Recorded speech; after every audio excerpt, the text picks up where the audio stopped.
দেখতে দেখতে summer season চলেই এলো, আর এই সামারেতে মেকআপকে কিভাবে লং লাস্টিং করবে এটা নিয়ে কম বেশি অনেকেই চিন্তিত থাকে। তার উপরে আবার কোন দিন খুব গরম আবার কোন দিন খুব ঠান্ডা, ওয়েদারটা বোঝা খুব মুশকিল। এই ওয়েদারেতে মেকআপকে কিভাবে লং লাস্টিং করবে, তাছাড়া গরমেতেও মেকআপকে কিভাবে লং লাস্টিং করবে, আজকে তারই কিছু টিপস তোমাদের সাথে শেয়ার করব। তো মেকআপ স্টার্ট করার আগে প্রথমে যেটা করতে হবে, স্কিনটাকে খুব ভালো করে প্রিপেয়ার করতে হবে। স্কিনের মধ্যে হাইড্রেশন ভীষণ প্রয়োজন। হাইড্রেশনের জন্য তোমরা ব্যবহার করতে পারো যে কোনো হাইলোরনিক স্প্রে অথবা সিরাম। যেমন তোমরা ব্যবহার করতে পারো রিকোডের হাইলোরনিক স্প্রেটা অথবা লরিয়ালের হাইলোরনিক সিরামটা।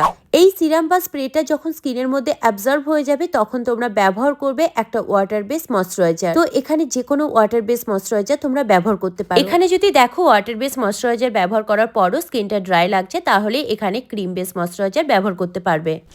এখন যেহেতু সামার সিজন, তো মেকআপটাকে গ্রিপ করার জন্য তোমরা এখানে যে কোনো ব্র্যান্ডের গ্রিপ প্রাইমার ব্যবহার করতে পারবে। আমি এখানে তোমাদের বেস্ট কিছু গ্রিপ প্রাইমারের সাজেশন দেব। তোমরা যদি হাই এন্ড বাজেটের মধ্যে চাও তাহলে মিল্কে গ্রিপ প্রাইমার, আর রিজনেবল বাজেটের মধ্যে চাইলে তোমরা রিকোডের গ্রিপ প্রাইমার অথবা তোমরা নিতে পারো ELF এর গ্রিপ প্রাইমার।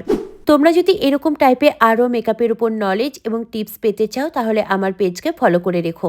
যদি তোমাদের কাছে আজকের ভিডিওটা হেল্প হয়ে থাকে তাহলে আমার ভিডিওটিকে শেয়ার করে দিও সবার সাথে। আজকের এই মেকআপ লুকটা তোমাদের কেমন লাগলো সেটাও কিন্তু জানাতে ভুলো না। বুকিংসের জন্য আমার অফিসিয়াল নাম্বারে কন্ট্যাক্ট করে নিও।